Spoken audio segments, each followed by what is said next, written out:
କଥା ଶୁଣ ମାମୁଁ କାଶ୍ମୀର ଅଭାବରେ ଥିଲାବେଳେ ମୋର ଗୋଟେ ଓଡ଼ିଆ ମେଜରଙ୍କ ସହିତ ସାକ୍ଷାତ।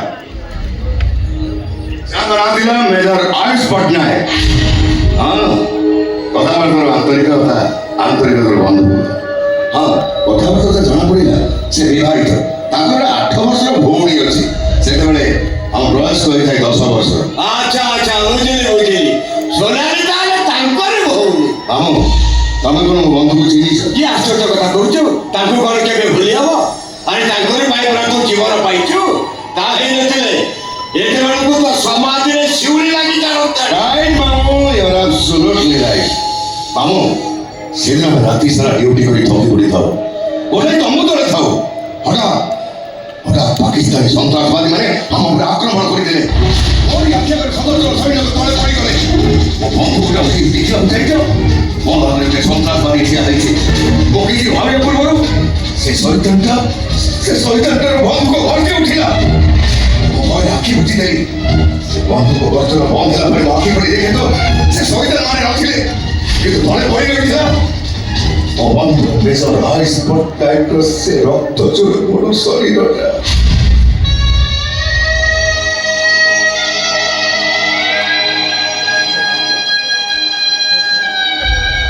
ମୁଁ ତା କୋଳକୁ ଉଠେଇନେଲି। ସେ ମୋତେ ପଚାରିଛି କହିଲା, ମେଜର ମୋ ଭଉଣୀ ଯେମିତି ତମ ଘରର ବୋହୂ ହୁଏ।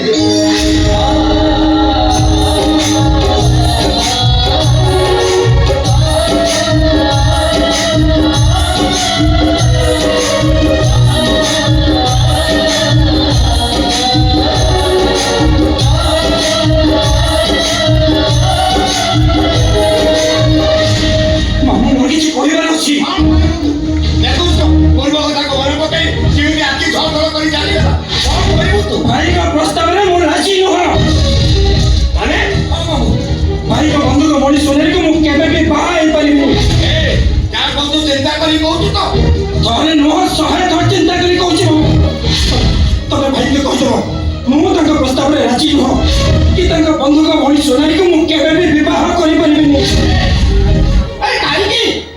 ଅସୁବିଧା କହୁଛି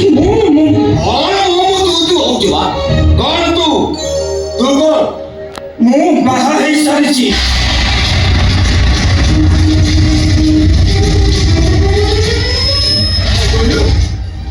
ପ୍ରୟାସ କଣ କହିଲୁ ତୁ ବାହା ହେଇସାରିଛୁ? ମୁଁ ବାହା ହେଇସାରିଛି।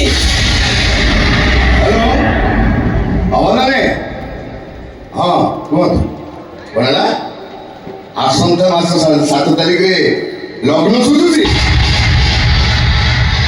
ଠିକ ଅଛି, ଆସନ୍ତା ମାସ 7 ତାରିଖରେ ମଶାଳ ଭାଇ ପ୍ରୟାସ ସହିତ ମୋ ବନ୍ଧୁ ମେଜର ଆୟୁଷ ପଟ୍ଟନାୟକର ଭଉଣୀ ସୋନାଲିର ବାହାଘର।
ପରିସ୍ରା କରିଛ। ମୋର କଣ ଦୋଷ ରହିଲା? ସବୁ ଘର ଥଣ୍ଡା ପବନ ଖାଲି ପିଟି ହଉଛି ଏଡ଼େ ଏଡ଼େ ଫ୍ରିଜ ମୁଁ କଣ ଜାଣିପାରୁଛି କୋଉଠି ଖାଆନ୍ତି କୋଉଠି ଶୁଅନ୍ତି ମହାନ ତମ୍ବା ଏଘର ମାମୁଁ ଏଘର କଣ ନୂଆ ଆସ ଏ ଘର ବିଷୟରେ କିଛି ଜାଣିନ ହେ ଭଗବାନ ଆଜ୍ଞା କୋଉ ଭଗବାନଙ୍କୁ ଡାକୁଛନ୍ତି ଯେତେ ଶୀଘ୍ର ପାରୁଛନ୍ତି ଇଏ ଯୁବକଠୁ ବିଦା କରନ୍ତୁ ତା ନହେଲେ ଭଗବାନ ଏ ଘର ଛାଡ଼ିକି ପଳେଇବେ ଇଏ କେବଳ ବାବୁଙ୍କର ମାମୁଁ ବୋଲି ଏପର୍ଯ୍ୟନ୍ତ ଜୀବିତ ଅଛନ୍ତି ତା ନ ହେଇଥିଲେ କେବେଠାରୁ ବାବୁଙ୍କ ଠାରୁ ଗୁଳି ଖାଇ ସାରନ୍ତେଣି କଣ ହେ ନା ଗୁଳି ମତେ ଗୁଳି ଲାଗୁଛି କି ଗୁଳି କଣ ଏ ପାନ ଭିତରେ ଗୁଆ ଭଳି ଗୁଳିକି ଚୋବେଇକି ହଁ ନା ମତେ ଗୁଳି ତୁ କିଏ ବେ? କଣ ମତେ ଚିହ୍ନିନ ଏ ମାମୁଁ ମହାନ୍ତି ଏ ଟୋକା କିଏ ଆପଣ ଇଚ୍ଛା ହେଇଯାଇଛି ନାଇଁ ଆଉ ଚିହ୍ନିନ ଏ କିଏ? ଆପଣ ନୂଆ ଦେଖୁଛ ମୁଁ ଆଉ ତ ଏ ବା ଏ ଘର ଡ୍ରାଇଭର ଶଙ୍କରା କଣ ହଉ ଓ ନା ଡୋଡ ଡ୍ରାଇଭର ସେ ଡ୍ରାଇଭର କେତେ କଥା এই ଟଙ୍କା ମିଟରର ସାରା ଡ୍ରାଇଭର ଡ୍ରାଇଭର ଭଳିଆ କଥାବାର୍ତ୍ତା କରୁ ସାରା ଡାକ୍ତର ଭଳିଆ କଣ କଥାବାର୍ତ୍ତା କରୁ ଛୋଟ ତମ ଭଳିଆ ମଦୁଆ ନୁହଁ ମାମୁଁ ବାପା ନା ନାହିଁ ମୋ ଭଣଜା ପଇସାରେ ସେଇଥିପାଇଁ ତ ପର୍ଯ୍ୟନ୍ତ ନୀରବ ହେଇକି ଅଛି ତା ନହେଲେ ତମେ ମଦ ପିଇକି ଯୋଉ କାଣ୍ଡ କରୁଛ ବାବୁଙ୍କ କଥା ଛାଡ଼ ମ ମୁଁ ତମକୁ ଧକ୍କା ମାରିକି ନେଇକି ଗେଟ୍ ବାହାର ଛାଡ଼ି ଦେଇ ଆସନ୍ତି ଧକ୍କା ମାରିବୁ ମତେ କିଏ ମକରକୁ ମକର ଚାନ୍ଦକୁ ଧକ୍କା ମାରିବୁ ରୁହ ଆଜ୍ଞା କଣ କରୁଛନ୍ତି କି କଣ କରିଛନ୍ତି କଣ କରିଛନ୍ତି ତାକୁ ପଚାରୁନାହାନ୍ତି ଆଜ୍ଞା କାଲି ରାତିରେ ମଦ ଗୁଡାକ ପିଇଛନ୍ତି ମଦ ନିଶାର ସ୍ଥାନ କାଳ ପାତ୍ର କିଛି ଜାଣିପାରୁନାହାନ୍ତି ଶେଷରେ ଠାକୁର ଘର ଆଗରେ ଯାଇକି ଝାଡ଼ା ବସୁଛନ୍ତି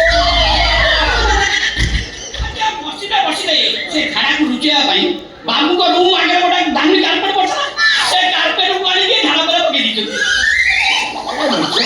ମିଛ କହୁଛି କେଡ଼େ ମିଛୁଆ ମୁଁ ମିଛ କହୁଛି ମାମୁଁ ସିସି କ୍ୟାମେରାରେ ସବୁ ଦେଖିଛି ସିସି କ୍ୟାମେରାରେ ଖାଲି ଝାଡ଼ା ବସିବାଟା ଦେଖିଛି ଅନ୍ୟାନ୍ୟ କିଛି ଦେଖିଛି ତମେ ଜାଣିଥିବ କ୍ୟାମେରାକୁ ଅନେଇକି ଯେତେବେଳେ ଝାଡ଼ା ବସିଲ ଚିନ୍ତା କର ତମର କଣ କଣ ସବୁ ଦେଖାଯାଉଛ ମୁହଁ ଲୁଚେ ଲଗାଇଲା ଇରେ ମୁହଁ ଲୁଚେ ଲଗାଇବି ଚାଲ ସେ ସବୁ ସଫା କରିବ ଖାଲି ସେ ଘର ତ ନୁହଁ ସବୁ ଘରକୁ ଫିନାଇଲ ପକେଇ ଧୋଇବ ଆସ ମକରା ଧୋଇବ ଘର ଧୋଇବ ନାଇଁ ଫିନାଇଲ ପକେଇ ମକରଚାନ୍ଦ ଘର ଧୋଇବନି ମକରଚାନ୍ଦ ଖାଲି ପେଟେ ପିଇକି ଠାକୁର ଘରରେ ହକିବ ଶୀଘ୍ର ଆସ ଏଇଟା ହଉଛି ବାବୁଙ୍କ ଆଦେଶ ଆଉ ତା ନହେଲେ କଣ କରୁ ବେଡ଼ି ଜାଣିବ ବେଡ଼ିକି ବାନ୍ଧିବ ଯୋଉ ବାଟେ ଆସିଛ ସେଇ ବାଟେ ଥିବ ବୁଝିଲା ଆଜ୍ଞା ଏଇଟା ଯେତେବେଳେ ମଦ ପିଲା ଏଇ ତାମସା କଲା ଏଇଟା ତ ଖାଲି ମଦୁଆ ନୁହଁ ଏଇଟା ହଉଛି ଗୋଟେ ଘୋଡ଼ା ମଦୁଆ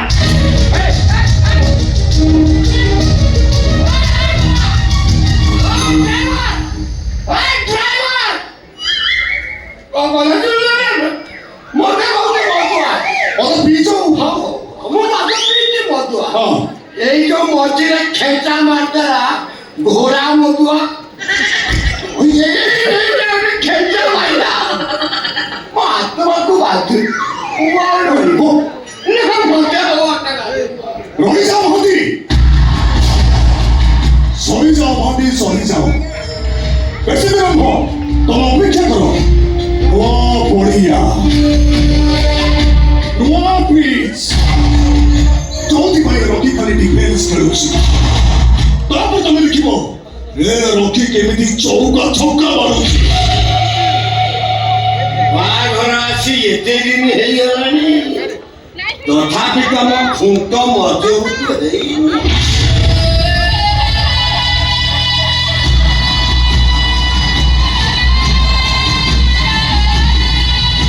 ପୂର୍ବପୁରୁଷ କହିଛନ୍ତି ଗରମୁଖୀ ପାଖରୁ ଖିଆଯାଏ ମଝିରେ ହାତ ପୁରେଇଲେ ହାତଟା ପୋଡ଼ିଯାଏ সোনালি এ ঘরর বহু হয়েছে সত কিন্তু মালিকিয়ারি ହେଇନି ଏ ଘରର ଚାବିକାଠି ତା ପାଖରେ ଅଛି କିନ୍ତୁ ଏଟିଏମ୍ କାର୍ଡ ଗୁଡାକ ତା ଦେଢ଼ଶୁର ପାଖରେ ଅଛି ହଉ କଣ ହଉଛି ହଉ ଆମେ ଆଉ କ'ଣ କ'ଣ ହେଲା କ'ଣ ନା ସ୍ୱର୍ଗ ମହାନ୍ତି ସ୍ୱର୍ଗ ବା କାଲି ସନ୍ଧ୍ୟାବେଳେ ନେଇଥିଲ ଆଜି ପିଇ ଦେଇଛି ନା ଆଜି ଆଉ ହେଁ? ଶହେ ଟଙ୍କା ଦିଅ ମଦ ଟିକେ ମହାନ୍ତି ସ୍ୱର୍ଗ ଗେଳିଛି ମୁକ୍ତି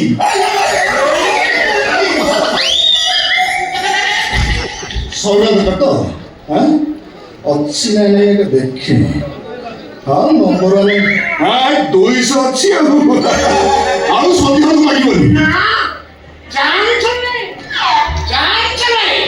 ବାପ ଗୋଟେ କଥା ଗୋଟେ ଆଉ ଟଙ୍କା 200 ପାଇଲେ ଆମେ ଇମାନଦାର ତା ନହେଲେ ଆମଠୁ ବେଇମାନ ଏ ଦୁନିଆରେ କେହି ନାହିଁ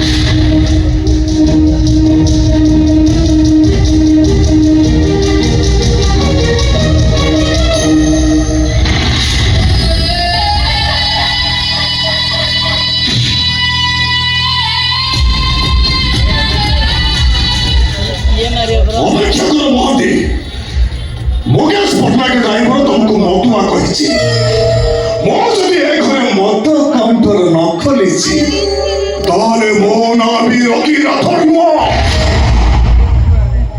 ନମସ୍କାର ନମସ୍କାର କିଏ ତମେ କୋଉଠି ଅଛ ପରିବେଶ ନଦେଇ ସେ ଆସୁଛନ୍ତି ପଳେଇছিল ଆଜ୍ଞା ଏଇଟା କୟାସ ବାବୁଙ୍କ ଘର ହଁ କଣ ହେଲା ଆରେ ତମେ କିଏ ପ୍ରୟାସ ତମ କାମ କଣ ଆଜ୍ଞା ଆମେ ଗାଁରୁ ଆଇଛୁ ମୁଁ ସୁଖ ଆଉ ଇଏ ସାରି ଆପଣ ଟିକେ କୟାସ ବାବୁଙ୍କୁ ଡାକି ଦିଅନ୍ତୁ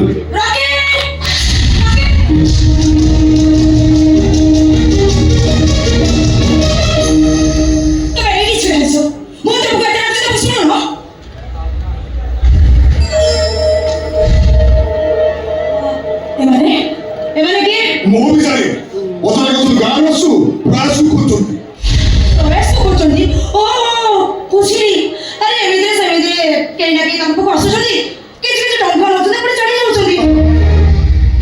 ତୁ ଯାହା କହୁଛୁ ଭାଇ ପ୍ରୟାସ ଏଜର ହରିଚନ୍ଦ୍ର କହିଲେ କିଛି ବି ଭୁଲ ହବନି ଏଇ ବାତୁର ଭିତରେ ଏ ଘରକୁ ଭିକ ମାଗିବା ପାଇଁ 500 ଭିକାରୀ ଆସିବାର ମୁଁ ଦେଖି ସାରିଲିଣି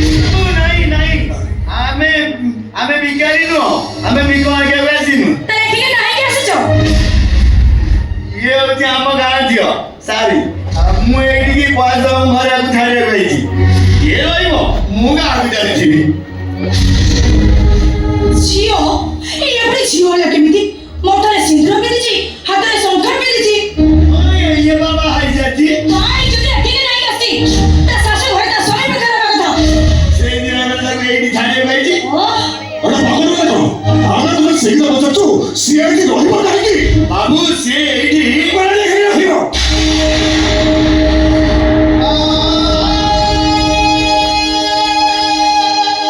ପ୍ରୟାସ କଥା କଣ କି ଘରେ ଏତେ ଲୋକ କାମ କରିବା ପାଇଁ କେହି ବି ନାହାନ୍ତି ତେଣୁ ଭାଇ ଜଣେ ଚାକର ଆମେ ଠିକ କରିବା ପାଇଁ କହିଥିଲେ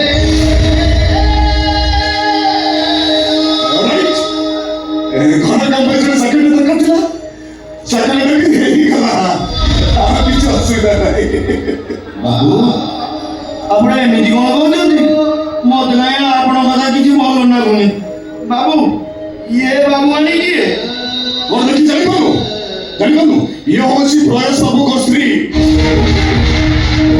ଏଇ 5 ଦିନ ତାଙ୍କର ବାହାଘର ହେଇଛି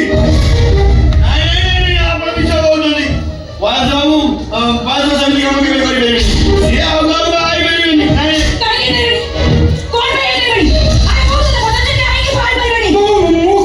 ମୁଁ କହୁଛି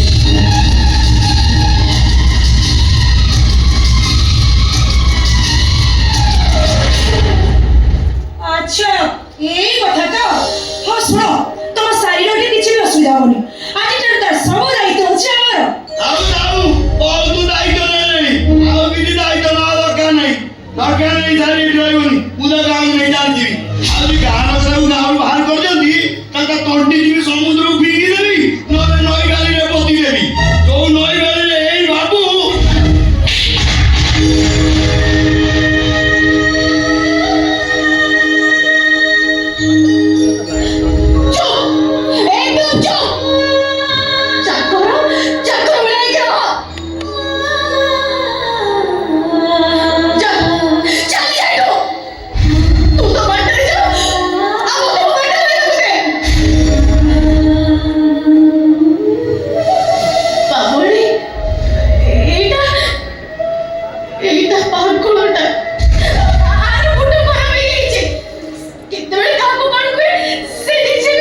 ମତେ ବି ଚାକର କରି ରଖିଦିଅ।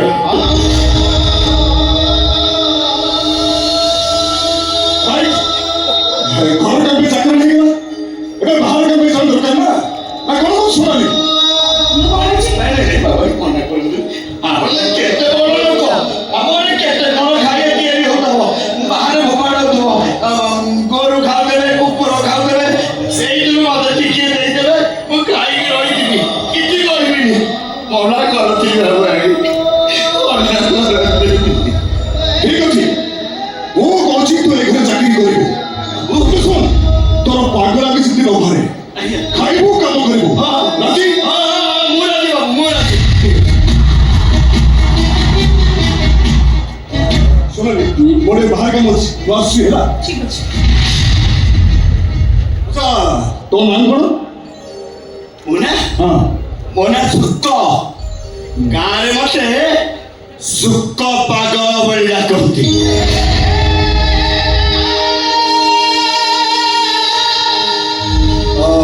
ଶୁଣ ସୁକ ଠାକୁର ଘରେ ଅଳିଆ ହେଇଛି ତାକୁ ସଫା କରିଦେବୁ ଆଉ ସେ କାର୍ପେଟକୁ ଭଲକି ଧୋଇଦେବୁ ହେଲା ଆରେ ଯା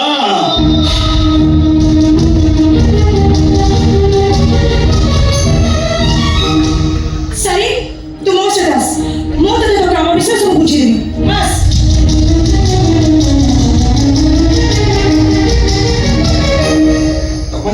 ତମେ ମତେ କ୍ଷମା କରିଦବ, ମୁଁ ତମ ଜାଗାରେ ହାତ ଯୋଡୁଛି। ରାଇ ବାବୁ ଆପଣ ଇଏ କଣ କରୁଛନ୍ତି? ଆମେ ତ ହଉଛୁ ଗରିବ ଲୋକ, ଆପଣ ତ ହଉଛନ୍ତି ବଡ଼ ଲୋକ। ଆପଣ ଦୟା କଲେ ଆମେ ବଞ୍ଚିବୁ, ନହେଲେ ତ ଆମେ ମରିଯିବୁ। ବାବୁ କାହିଁକି ଏମିତି କଲେ? କାହିଁକି ଆକାଶରେ ଉଡ଼ିବାର ସ୍ୱପ୍ନ ଦେଖେ ଏ ପାତାଳରେ ଚାପି ଦେଲେ କାହିଁକି? ବାବୁ ମୋ ଶାଢ଼ୀଟା କଣ ଭୁଲ କରିଥିଲା? ଆପଣ ମନେ ଯଦି ଏତେ କଥା ଥିଲା ମୋ ଶାଢ଼ୀକି ସରକାର ସିନ୍ଦୁର ପିନ୍ଧେଇ ଦେଇ ତା ଗୋଡ଼ ହାତ ବାନ୍ଧି ଦେଲେ କାହିଁକି?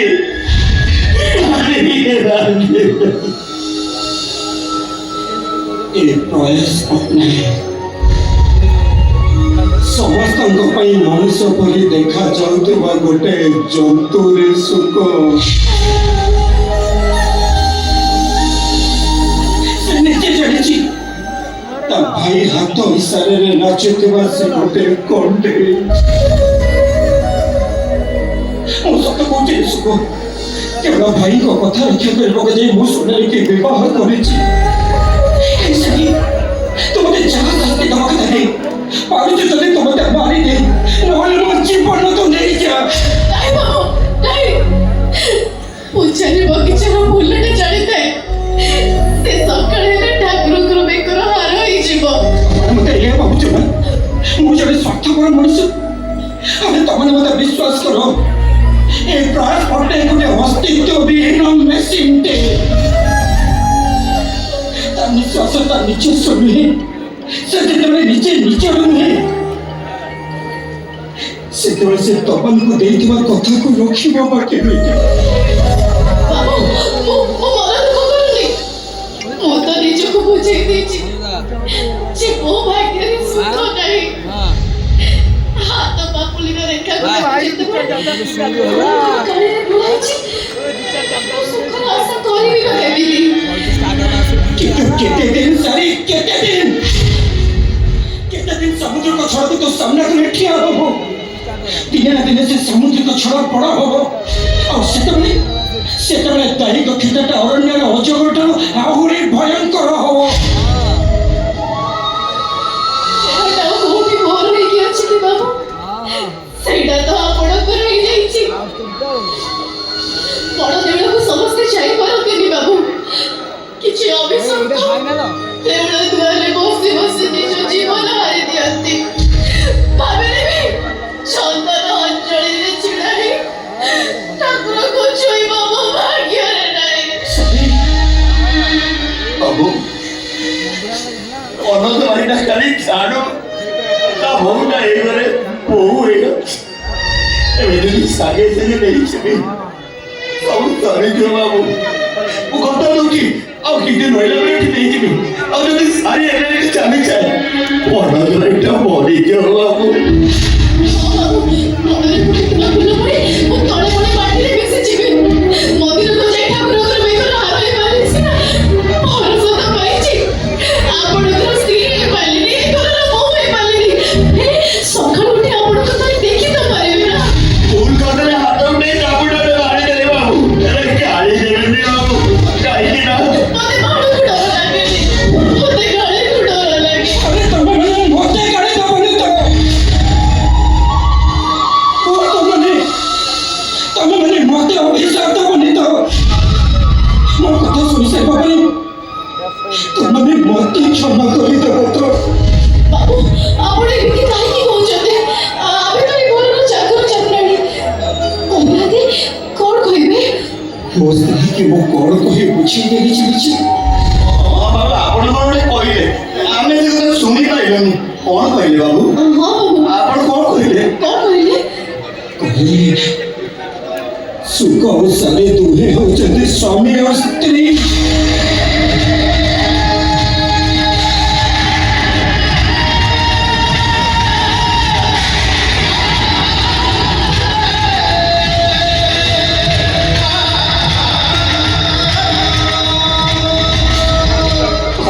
ତମେ ମୋତେ କଥା ଦો ଏ ସାରି ତୁମ ମୁଣ୍ଡ ଉପରେ ହାତ ରଖି କହ ତୁ କହିବ ମୁଁ ଯାହା କରୁଛି ସତ କରୁଛି କହିବ ନା ତମେ କହିବ ନା ତମେ ଆଉ ବାବୁ କହିବୁ ବାବୁ। ହେଲେ ମନେ ରଖ ତମମାନଙ୍କର ଧୈର୍ଯ୍ୟ ଓ ଧୀଶକ୍ତି ଉପରେ ମୋ ଭାଇଙ୍କର ଆତ୍ମସମ୍ମାନ ନିର୍ଭରଶୀଳ ତମମାନଙ୍କର ସହନଶୀଳତା ମୋ ସ୍ତ୍ରୀର ସ୍ୱପ୍ନର ଦୁନିଆକୁ ସୌନ୍ଦର୍ଯ୍ୟମୟ କରିବ ତମମାନଙ୍କର ବାଧ୍ୟବାଧକତାର ହସ ମୋ ଖୁସି ତମମାନଙ୍କ ଲୁହର ବର୍ଷା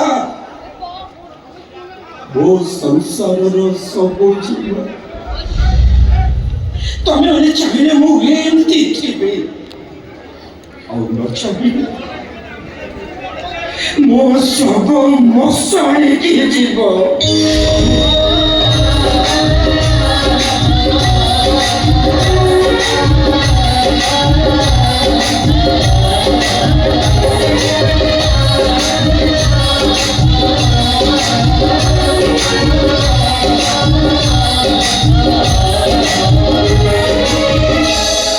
ଏଇ ଆଉ କିଏ କରେ ସପନ ସତ ହୁଏନି ବୋଲି ଏଇ ଆଜି ମୋ ସପନ ସତ ହେଇଯାଇଛି। ଏ ଦେଖେ ମୁଁ ତ ମିଛ ସ୍ୱାମୀ ହେଇଯାଇଛି। ଏତେ ସବୁ କହିକି ଖୁସି ହଉଛ? ଆଉ କେମିତି ହସିବିନି? ଆଜି ତ ମିଛ ସ୍ୱାମୀ ହେଇଛି ସତ ସ୍ୱାମୀ ହବ କେତେ ଦିନ ଦେଖିବ ଆର ଜନ୍ମକୁ ମୁଁ ତ ସତ ସ୍ୱାମୀ ହେଇଯିବି। ସେଇ କଥା ପାଇଁ ଦେଖୁନୁ ମୁଁ କେମିତି ହସୁଛି।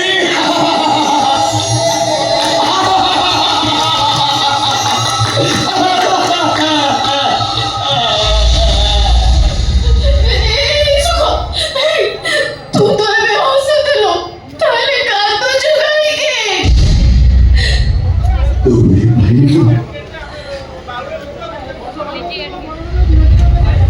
ଧରି ପାଇଁ କାନ୍ଦୁଛି। କାଲି ଯେତେବେଳେ ଛୁଆଟା ଜନ୍ମ ହବ ତାକୁ ତୁ କ'ଣ କରିବୁ? ଯେତେବେଳେ ଛୁଆଟା ଜନ୍ମ ହେଇକି ତା ବାପା କଥା ପଚାରିବ ତାକୁ ତୁ କ'ଣ କରି ବୁଝାଇବୁ? ଆଉ ଗୋଟେ ମିଛ କହିଦେବି, କହିଦେବି, ତୋ ବାପା ହଉଛି ଏ ସୁଖ ପାଗଳ।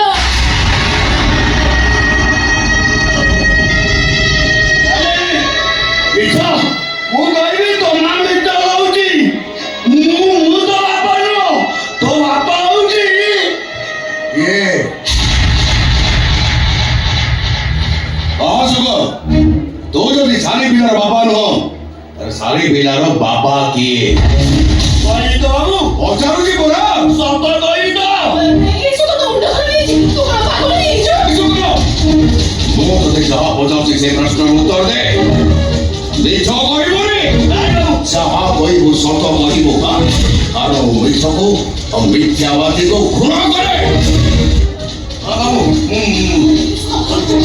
ଚାଲ କାହିଁକି ବଳିଆ ମୁଁ କହିବି ଆଜି ସବୁ କହିଦେବି ତୁ କଣ ଭାବୁଛୁ ମୁଁ ମୁଣ୍ଡାଟା କିଛି ଜାଣିପାରୁନି नहीं सुखा तू बातें देखो तू रखोगे तो तुझे से दो ହେଲେ ମତେ ବୁଝାନା ମୁଁ ଯେନା ଦୁନିଆକୁ ଚିହ୍ନିନି ହେଲେ ମଣିଷକୁ ଠିକ ଚିହ୍ନିଛି ଜାଣିଛୁ ଯୋଉଠି ରାବଣ ଅଛନ୍ତି ସେଠି ରାମ ଭକ୍ତ ବିଭୀଷଣ ବି ଅଛନ୍ତି ଯୋଉଠି ରାମଚନ୍ଦ୍ର ଅଛନ୍ତି ସେଠି କୈକେୟୀ ବି ଅଛନ୍ତି ଦେଖେ ଏଇ ବାବୁକୁ ଦେଖିଲୁ କେତେ ଭଲ ଲୋକ କହିଲୁ ତୁ ଯଦି ମତେ ଭଲ ଲୋକ ବୋଲି ଭାବୁଛୁ ତାହେଲେ କହ ମୁଁ ଯାହା ପଚାରୁଛି ସେ ପ୍ରଶ୍ନର ଉତ୍ତର ଦେ ମୁଁ ଚାହୁଁନି ମୋ ଭଳି ତୁ ବି ହଇରାଣ ହ ମୁଁ ଚାହୁଁନି ମୋ ଭଳି ତୁ ବି ଲୁହର ସହିତ ବନ୍ଧୁବାନ ତୋ ସ୍ତ୍ରୀ ପେଟରେ ବନ୍ଧୁଆ ପିଲାଟାର ବାପା କିଏ ପ୍ରୟାସ ବାବୁ ଆପଣଙ୍କ ସାନ ଭାଇ ମିଛ କହୁଛୁ ମିଛ କହୁଛୁ ତୁ ଅତ କହୁଛି ବାବୁ ଆରେ ଏଇଟା କେମିତି ସମ୍ଭବ ଆପଣ ତ ବଡ ଲୋକ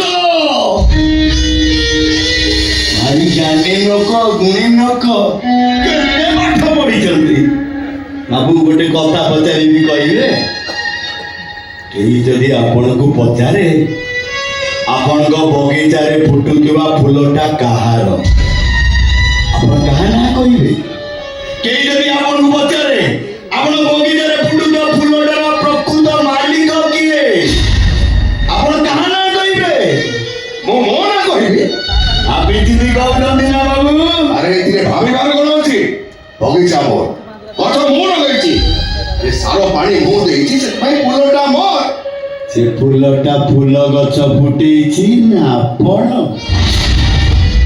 ଫୁଲ ଗଛ ଫୁଟେଇଛି ଠିକ ଯେମିତି ଫୁଲ ଗଛରେ ଫୁଟୁଥିବା ଫୁଲଟା ମାଳିର ଠିକ ସେମିତି ମୋ ସ୍ତ୍ରୀ ପେଟରେ ବଢୁଥିବା ଛୁଆଟା ପ୍ରୟାସ ବାବୁଙ୍କର ବାବୁ ଆମେ ତ ଗରିବ ଲୋକ ଖାଇବାକୁ ପାଉନୁ ଆପଣ କହିଲେ ବାବୁ ପ୍ରୟାସ ବାବୁ ଯଦି ଆମକୁ ଦୟା ନ କରିଥାନ୍ତି ଦୟାକରି ଯଦି ଆମ ଘର ଚାକିରିଟେ ନ ଦେଇଥାନ୍ତେ ତାହେଲେ ଆମେ ଦି ଜଣଙ୍କର ବାପା ହବାର ସପନ ଦେଖି ପାରିଥାନ୍ତୁ ତଥାପି ମୁଁ ତତେ ଗୋଟେ କଥା କହିବି ନାରୀ ହେଉଛି ଶୁଖିଲା ପତର ଯେତେବେଳେ ଯୋଉ ଦିଗରୁ ପବନ ଦିଏ ସେ ପବନର ହାତ ଧରି ସେଇ ଦିଗକୁ ଚାଲିଯାଏ ଏଇ କଥାଟା ମୋର ଭଲ ଭାବରେ ମନେ ରଖିବ ଆପଣ ଏମିତି କାହିଁକି କହିଲେ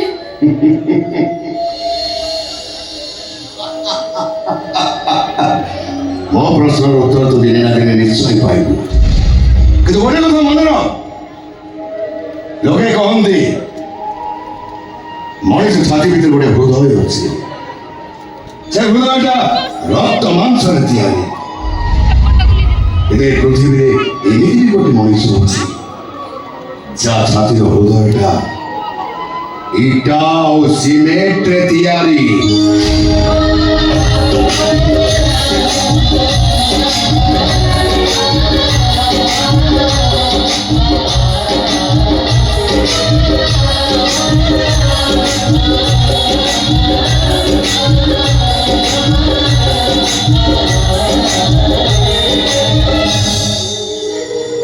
सुखा तू तो सहर को आसी बहुत चालाक हे गलनी मु तो भाबिते तू सब किछि एपट सेपट कर दबो बोली ଆଲୋ ମୁଁ କେମିତି ଏପଟ ସେପଟ କରିଦେବି ମୁଁ ବା ତ ଭାଇକି କଥା ଦେଇ ଆସିଛି ତୋତେ ଭଲରେ ଭଲରେ ନେଇ ତୋ ଶାଶୁ ଘରେ ଛାଡ଼ିକି ଆସିବି तू मते इतना छड़ी चाहे छु सुखा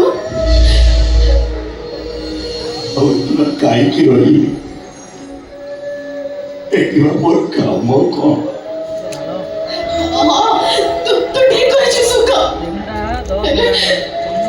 आओ जोड़े आसीबा जाई रही जा नले तोरे सारीटा करे जीवन सुखा ଝିଅ ହବା ଯାଏ ତ